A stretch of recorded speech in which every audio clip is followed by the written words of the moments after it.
घर के धन दिलात बा नहीं करे लाया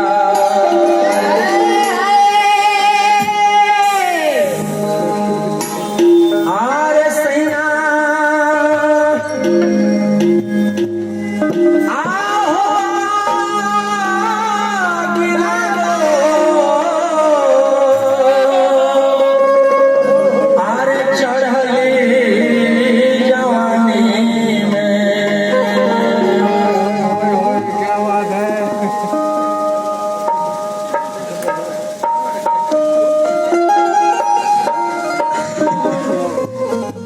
अजय चाचा की तरफ से 1001 रुपए का पुरस्कार है और हार्दिक अभिनंदन करता हूँ बेचारे को।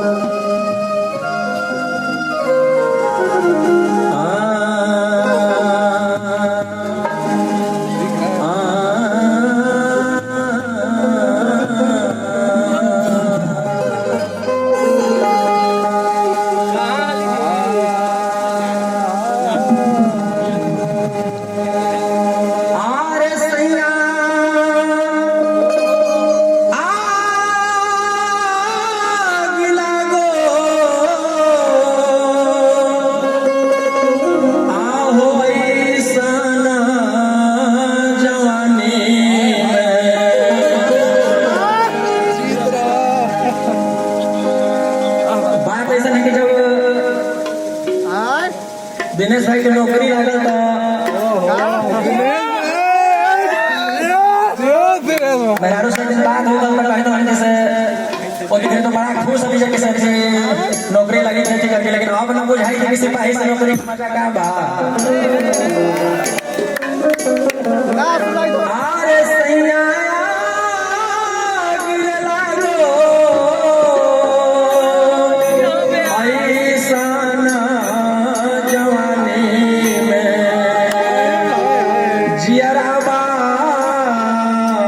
परेशानी में सैया दिला दो ऐसा ना जवानी में जरा परेशानी में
जाके खरिहानी आहो पिया सूत गइल बा जाके खरिहानी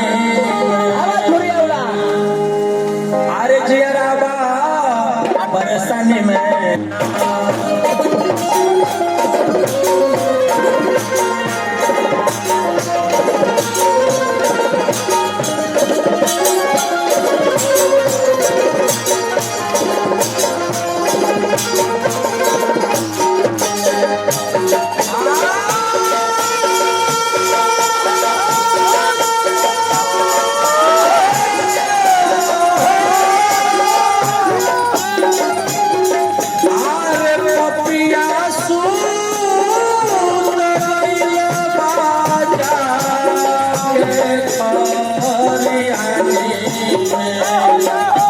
पपिया सूत गइल बा